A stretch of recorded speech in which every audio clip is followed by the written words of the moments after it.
Behind the Curtain by Calvin Levitt. There was nothing special about that morning. The sun was warm, and the breeze was cool. One of the first hints that spring was here to stay. It started off as a simple thought, just an idea. But I never could have imagined what that idea was capable of causing. I woke up early, even though it was my day off, and I yawned and glanced out the window, thankful that the snow was finally gone. I debated for a moment what I was going to do with my day and couldn't really decide. I figured I'd end up doing the same thing I always did on my days off. A morning walk, followed by some TV and a few THC gummies. I always wanted to do more in theory, but sometimes the simplest things were the most peaceful. I really loved the walking path near my house. I lived in a street with a dead end, and the path was directly at the end of it. It wasn't anything crazy, just a 4-mile loop around some pretty tame woods. No big inclines or lakes, not much to see. But I still found it relaxing. I think part of what I loved most was just how plain it was. As a result, not many people went there to walk. I usually never saw anyone at all, which I was a really big fan of. I know I shouldn't mind having to talk to other people, but I hated that awkward moment of deciding whether or not to let out a good morning. I jumped out of bed and got dressed. I was content with the plan for my day off, and I thought about what I would order for food later. I left my house and headed down the quiet street. My decent-sized, light blue home was on the left side of the road. As soon as I stepped onto the pavement, I could see all the way down the trail until it curved off to the right. I thought it was really cool to be able to see that far into the quiet forest. I would always stop before the trail bent and look back at my house. There was no particular reason why. I just liked seeing how it looked from that distance. I reached the woods and walked at a calm pace, clearing my head in the process. The actual forest was huge, but the trail only covered a small section. Even moving pretty slow, I was done in under 2 hours and returned back onto the road feeling content with my walk. I wasn't big on working out, but I like to say any day you walked at least an hour is better than any day you don't. My body and mind just always felt so much better after. I made it back to my house and turned on the TV. If nothing else, I like to watch interesting things. No dumb sitcoms or reality shows. I love to learn about nature or history, and I looked through my options. Recently, I had been getting into historical evidence of God, like biblical artifacts that could actually exist. I was raised Catholic, but only in name, as we never went to church except for Christmas, and my parents didn't really care what I believed in. When I was younger, I did believe all of it, but the older I got, I began to question things that didn't line up. The more I learned about science and the universe we live in, the more skeptical of many things I became. That being said, there was a lot of evidence of different artifacts and events. It really fascinated me to try and come up with a conclusion that accommodated aspects of the Bible, as well as solid scientific fact. I found a show about the Ark of the Covenant and decided that would be the first thing I watched. I ate one of my edible gummies to really get into a deep mindset as I began the History Channel special. The Ark was one of the religious artifacts that fascinated me most. The stories surrounding it were so important to the Bible, and I tried to piece together fact from fiction. I don't ever mean to be offensive to those who believe every word in the Bible, but it just seems logical that many accounts were exaggerated, as that's the case with any old story. Truthfully, some stories are just plain hard to believe. I don't buy a lot of it, but there are things like the existence of Jesus and the Great Flood that actually do have historical evidence. One way or another, it all just intrigued me, and I loved spending my free time thinking about it. The special was about an hour long, and I was hooked the whole time. When it was over, I put on a comedy show for a few minutes, so I could think deeply before I watched something else that challenged my brain. I thought about the Ark and the power it was supposed to have, as well as where it could possibly be if it actually did, or still does exist. I thought too about Jesus and all the miracles he performed. The truth is, there has to be something there. Not all of the stories are fake. There's just too many accounts of Jesus and the large impact he had. I mean, even the fact we're in the year 2024 is because of him. So, what's the conclusion of it all? That was the real question to me, and fueled by the edible, I thought about it longer than normal. We as humans live on Earth, and more than likely evolved into the state we're currently in. But are there other planets life can survive on? It certainly seems incredibly likely with the size of the whole universe. I wonder as well if there are humans on other planets, or if we only look the way we do specifically because of the Earth. So why are we here? Why does any life exist? What's the point of living for what, on the grand scale of things, equates to an insignificant amount of time? If God is real, why would he create us just to die? I thought about it in silence for a few minutes before something occurred to me. There is likely other life out there, no matter what form it actually takes. I've heard more than once that if a civilization gets to a certain level of advancement, they could create a simulation that's so realistic you couldn't distinguish it from real life. Like the Matrix basically, and if we were in one, we would never know. Maybe though, it's not even as complicated as that. Maybe other life just decided to make us because they could. I know humans have a sense of arrogance that our existence has to have some special meaning. But what really supports that besides what we hope for ourselves? We're no different, really, than any other creature on Earth, in the long run, and we certainly experiment on other animals. If we had the capability of creating life from scratch, we definitely would. So, what if we were created by another species out in the universe? What would that actually mean? I'm not cynical about life, but like I said, I don't believe we're special, or God's chosen people, or anything like that. But it makes total sense that's what we would want to believe.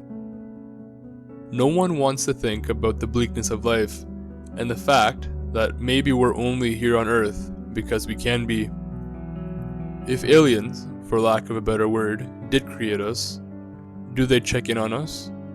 Keep an eye on their creation? Or did they just make us and leave for whatever reason? There's a real debate about human nature, whether we're inherently good or bad. I've often struggled trying to decide which I believe. I want to believe we're good, but anytime I do, someone starts a pointless war, or you hear about a mass shooting. But anytime I accept that we may be bad, I see a community come together after a disaster, and it makes me second guess myself. I think the real answer isn't that black and white. I think humans are both good and bad when it really comes down to it. But would that have been what the goal was? If we were created in that way, were we supposed to be fully good and kind, but the more we learned and developed, we became bad? Or maybe something went wrong with whatever mixture was used to make us. One way or another, we are flawed. That isn't up for debate. The question really comes down to, if there weren't laws and government, would we all just kill each other? Actually, wait, laws aren't what keep people from doing that. It helps, but it's not the main driving factor. Religion is. The fear that if you lie, cheat, steal, or kill, that you'll burn in hell for all eternity. That's what really stops most people from being bad, whether or not many realize it. We strive to be good because we think God is watching everything we do. And maybe that's the whole point. What if we were created by aliens? I'm not picturing flying saucers, but more like larger-than-life entities.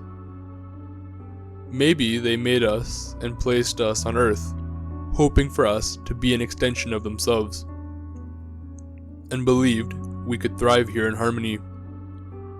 But what if, somewhere along the way, something went wrong, and we didn't come out totally good?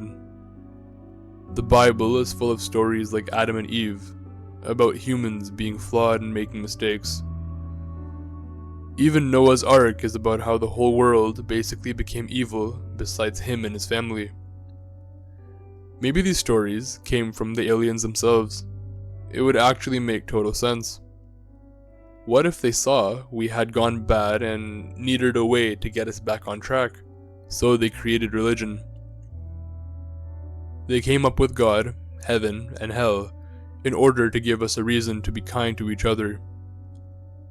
They spoke to select humans under the guise of being God, to make people believe there was reason to be good.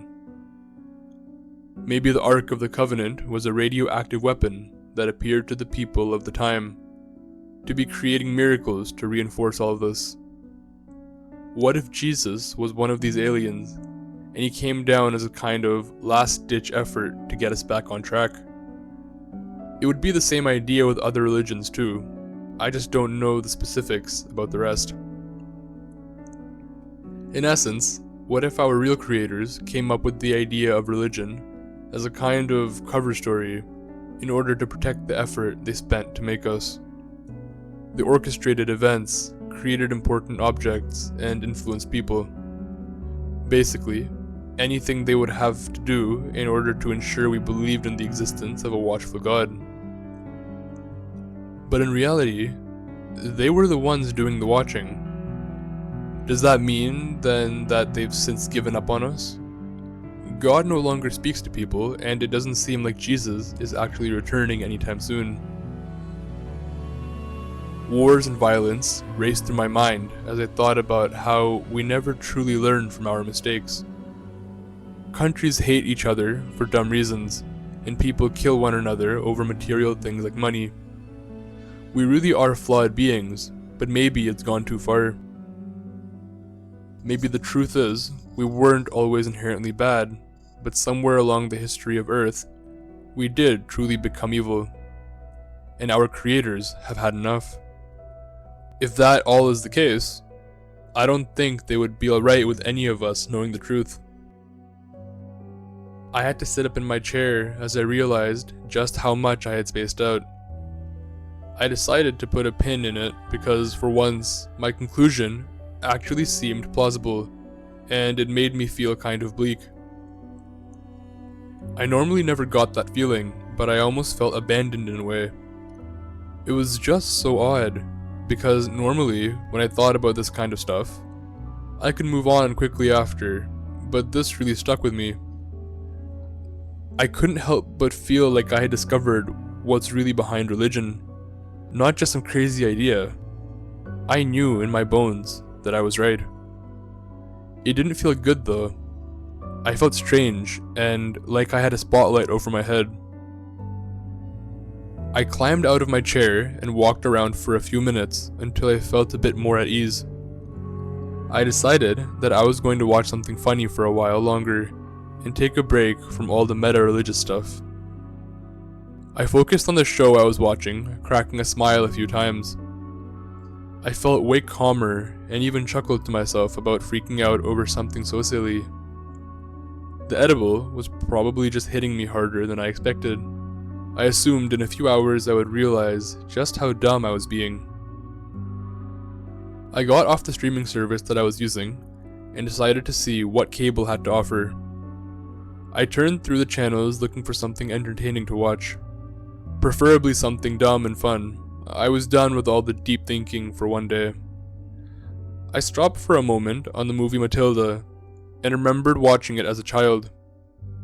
I laughed to myself and kept it on the channel for a few minutes as I reminisced about enjoying it with my cousins many years ago. Just as I had lost myself in the movie, I heard my phone ring. I almost jumped since I wasn't expecting a call, but I checked to see who it was. To my surprise, it was my friend Matilda. Wow, that's a really weird coincidence, I thought. What are the odds that she would call right when I was watching a movie with the same name? In fact, I hadn't even talked to her in a long time, so it was especially weird. I picked up the phone, marveling at the odds of her calling. Hello? It was quiet for a moment. Oh hey, sorry. I didn't mean to call. I accidentally sat on my phone. Haha. We laughed for a second and both hung up shortly after. I didn't really want to talk to her anyway, but it took me a moment to return to the movie, as it really was such an odd coincidence.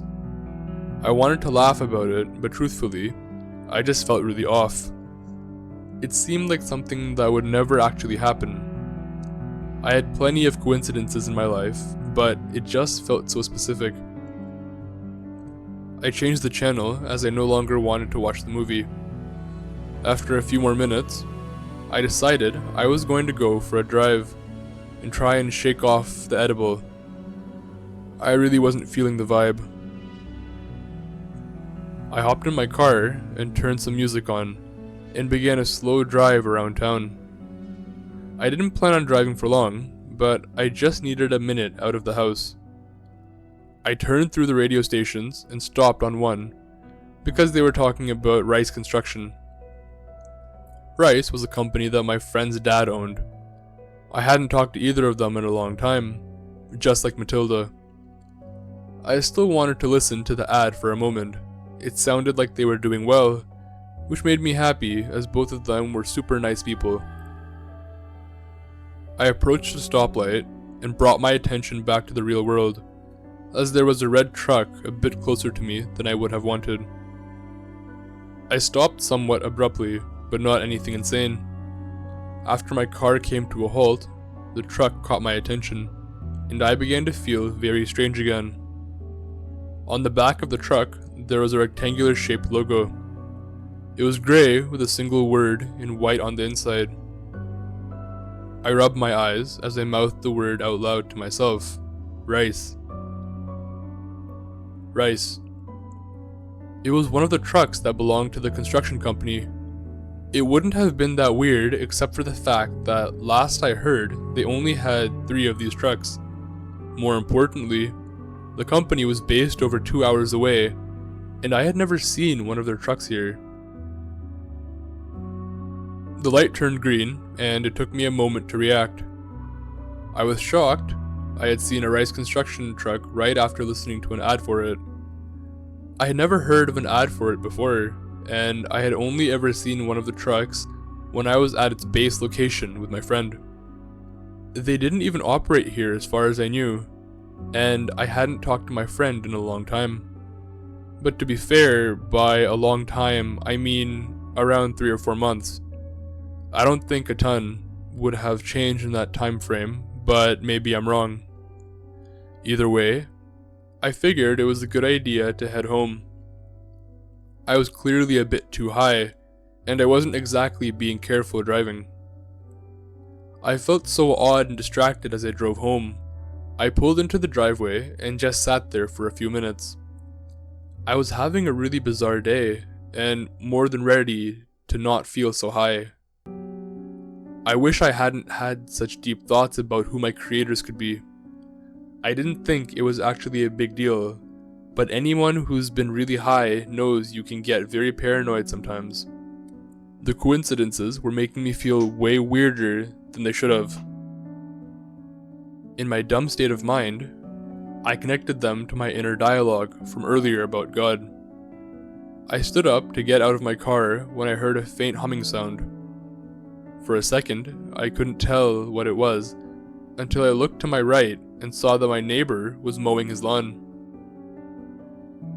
It wasn't just him though. There was a lot more to the sound. I glanced across the street, and my other neighbor was mowing his lawn too. So were his neighbors to the right and left. I slowly realized every single house on the street was, all heads down, every single lawn I could see had someone out mowing. Men, women, children, just focused on what they were doing, and not realizing how weird it was that everyone besides me was doing it. I stepped inside my house, trying to ignore the dull buzzing sound that resembled a hive of slow-moving bees. I sat down on my couch and turned the TV back on. I wondered if something was really going on, or if I was just being paranoid. It was weird, one way or another, the Matilda thing. And the rice truck. The mowing was so strange too. I tried to pretend like it wasn't, but a lot of these people actually hired someone to do their yard work. I didn't get why they were all suddenly mowing at the exact same time. Plus, none of them acknowledged it.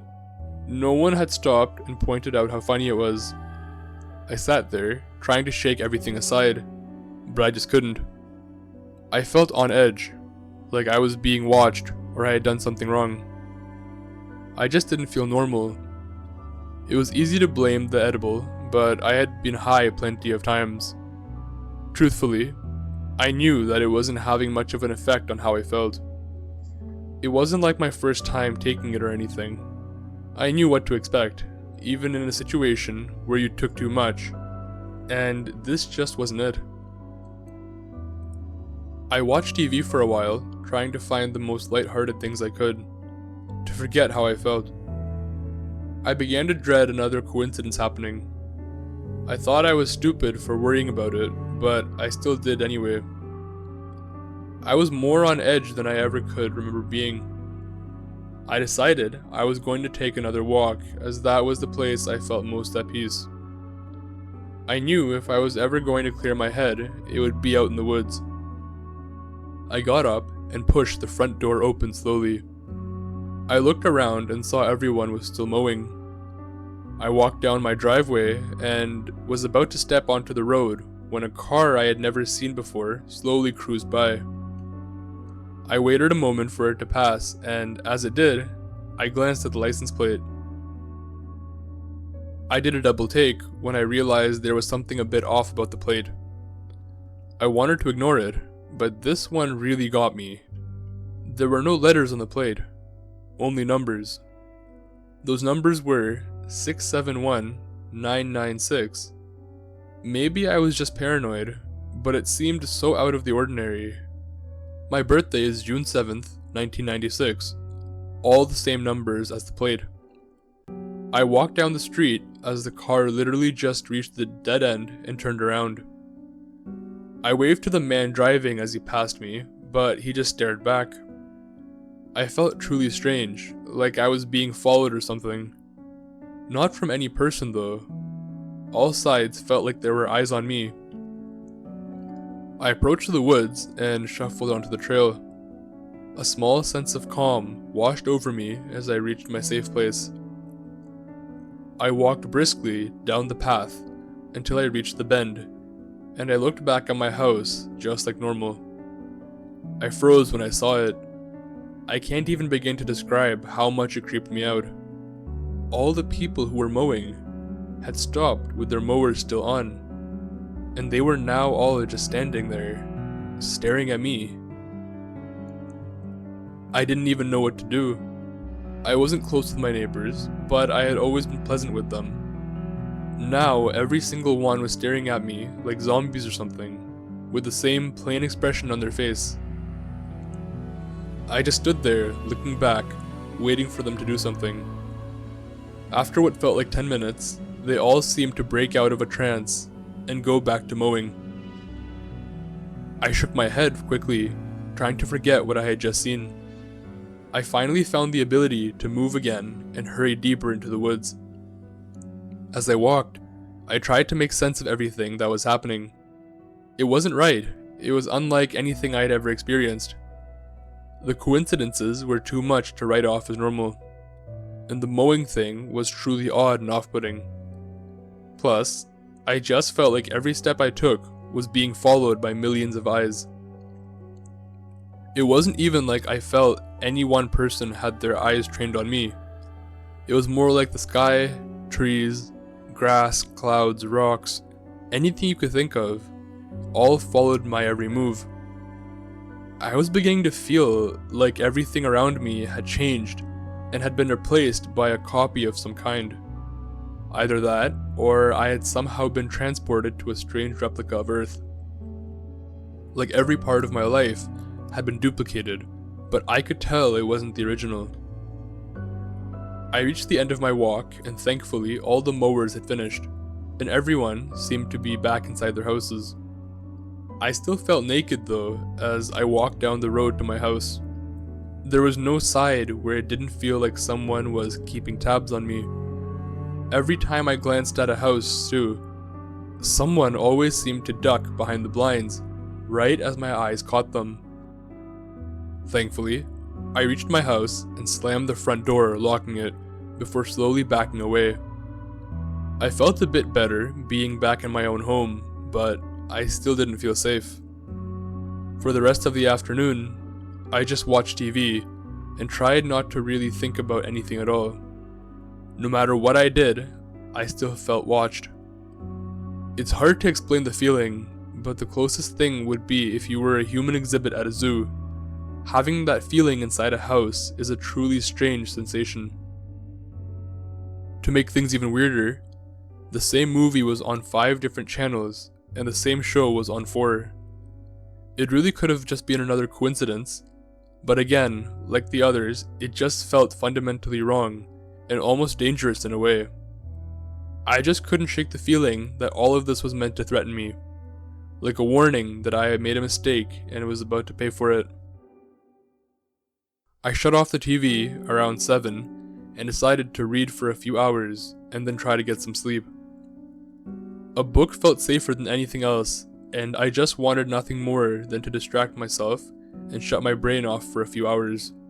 The more I tried not to think about our creators, the more I found myself going back to them.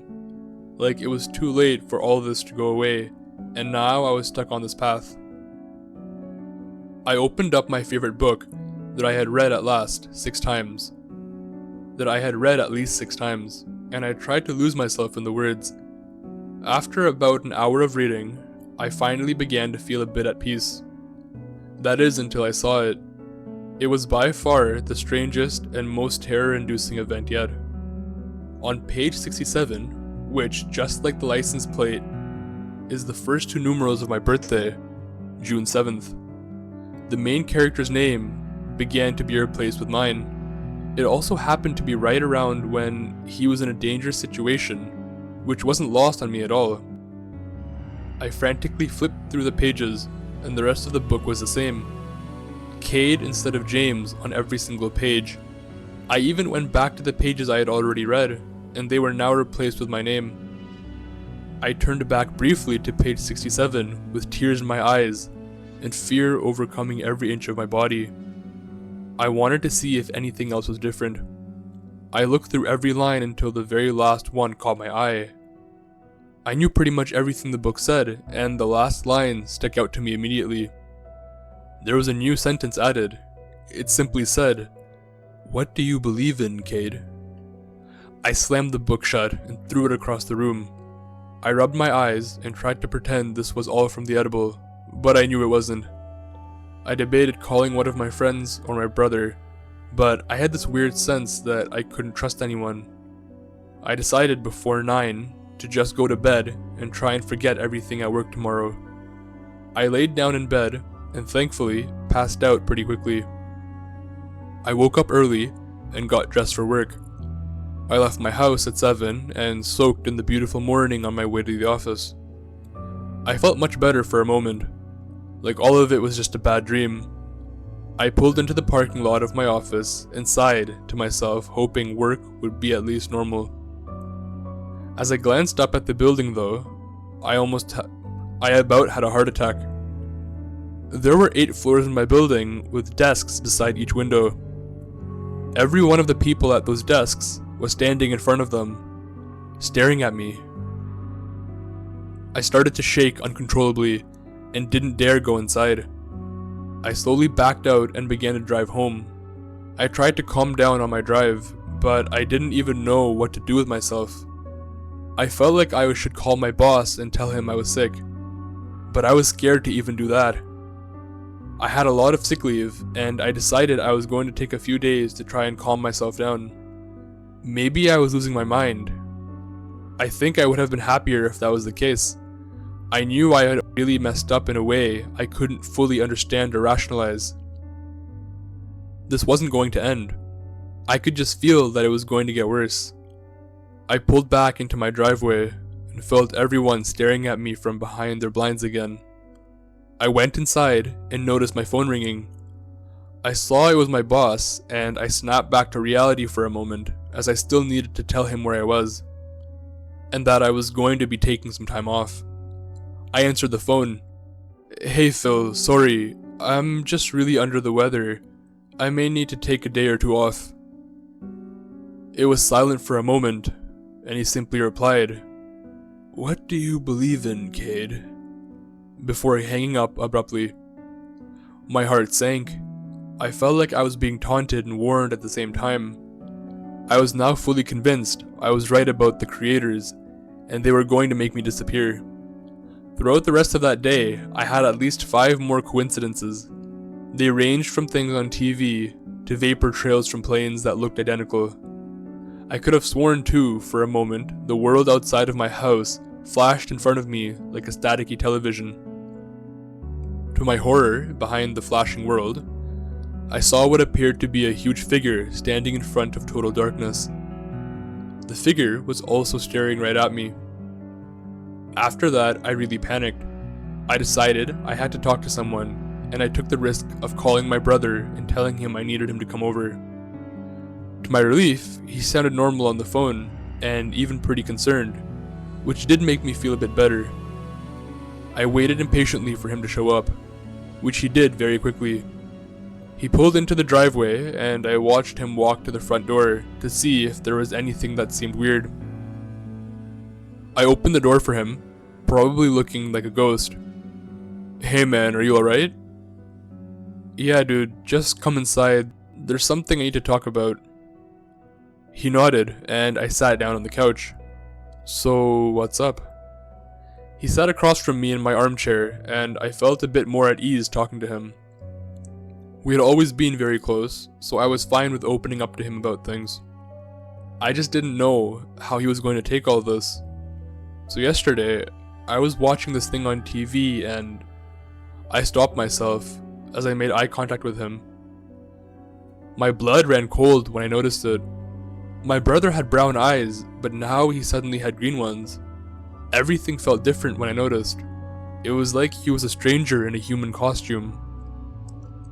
He seemed to realize I had caught on, and his whole act disappeared. He smiled and simply said the words I now dreaded more than anything. "What do you believe in, Cade?" I froze and began to get angry. "What do you want from me?" He was still smiling. "I want to know what you believe in." I thought for a moment and felt a primal fear, like he may attack me at any moment. I don't know. Why do you want to know so bad?" "Yes, you do know. We know that you know." He stood up, and I jumped back to defend myself. He chuckled to himself, still with that awful smile. It was my brother's face, but he had never smiled like that before. "We know that you know, Cade." With that, he walked to the front door and shut it softly behind him. I stumbled over to the window and watched him get in my brother's car and begin to drive off. I hadn't noticed before, but his license plate was the same as the other cars, the numbers of my birthday. He waved to me sarcastically and pulled out of my driveway. Just then, as I was looking out the window, what I knew was my reality seemed to flicker once again, like a television with a bad connection. There were now 3 large figures in front of the black abyss that I could clearly see for almost 5 seconds before the world itself filled back in. A week has passed and I never went back to work. I never called my boss or my family, and I haven't left the house. I'm almost out of food, but I don't even feel hungry. I haven't slept at all, but I don't feel tired. All I really feel is watched, my every move followed by the eyes of my neighbors when I look out the front window, and by an invisible set that I can always sense. I want to hide and escape, but no matter what I do or where in the house I go, I can't get away. I've never felt so alone in my entire life. I can't trust my friends, neighbors, family, or coworkers. Even the squirrels and birds in the yard seem to watch me. Maybe that part is just paranoia, but it's not like it matters either way. When I turn on the TV, every channel is playing that documentary that started all of this. That now infamous History Channel special about the Ark of the Covenant. TBS, Fox, TNT, it doesn't matter. It just plays all day. I tried to call the Xfinity people just to see what they said, and of course the response was, "What do you believe in, Cade?" I tried to read again, but all my books said my name instead of the main characters, just like the first one. I now just sit and stare out the window, waiting for who or whatever is going to show up and take me away. The world flashes more now. It's up to about once an hour, and those 3 figures in the dark abyss seem to be getting closer to me. I can't make out much detail on their faces, besides large purple eyes. I can tell they're at least 50 feet tall, if not bigger, and seem to have a faint glow coming off their yellow skin. I don't know where they came from or what they're going to do to me, but I do know in my heart that I'm going to find out soon. It's just a matter of time. They never take their eyes off me. Another few days have passed, and I've given up on any notion that I can escape from this. There's no hope, and I am ready for it to end. Neighbors walk right up to my front door and just stare at it for hours. I opened it once and asked what they wanted, and you could guess what he replied. I just watched them stand there staring at nothing. I don't even consider opening it anymore. The flashes of reality are now every 20 minutes, and it's clear that one of the figures is reaching its arm out in my direction.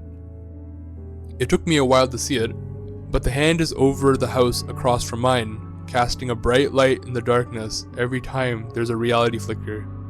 It's reaching out for me, and I know, no matter where I go, it'll get me. I'm writing this in case anyone ever finds this notebook, so they know what happened to me. I've made the hard decision that it's time to give up. I don't know if I'm on Earth still, and people in my life have been replaced. Or if I've been taken to a world that looks like mine, but is something else entirely. I don't think anyone will see this, but it makes me feel a bit better either way. Just to get my thoughts and experiences out. I think these beings exist in the 4th dimension, and they're able to directly affect anything they want. I'm positive too that my conclusions are in fact what caused this. I think a lot about how dumb I was for spending so much time trying to figure this out. But on some weird level, I'm glad I know the truth. It's like a strange sense of freedom I can't really understand. I'm confident that these beings are our creators, and they don't want to risk me telling anyone else what I know. Either way, I'm done trying to figure out every little detail of what's happening. I'm just going to see for myself when they take me. I'm going to head into the woods and just wait. I have this feeling that if I stay out there for a few hours, I'm going to vanish. I'm not even scared anymore, just curious. I'm going to bring this notebook with me and record everything until the last minute. In a moment, I'm going to leave my house for the last time, and no matter what, I'm really going to miss the life I had. I walked out slowly into the street, and all the neighbors turned to stare at me. The world flickered on all sides, and I felt as though the road was floating in outer space as I kept my eyes trained on the entrance to the woods. My reality held together long enough for me to make it into the forest, and I turned back to look at my house one last time. All the neighbors were now in their front yards, and in unison put their arms up to wave at me. I was done fighting it and just waved back. I sauntered out deep into the woods and found a spot with a large opening between the trees.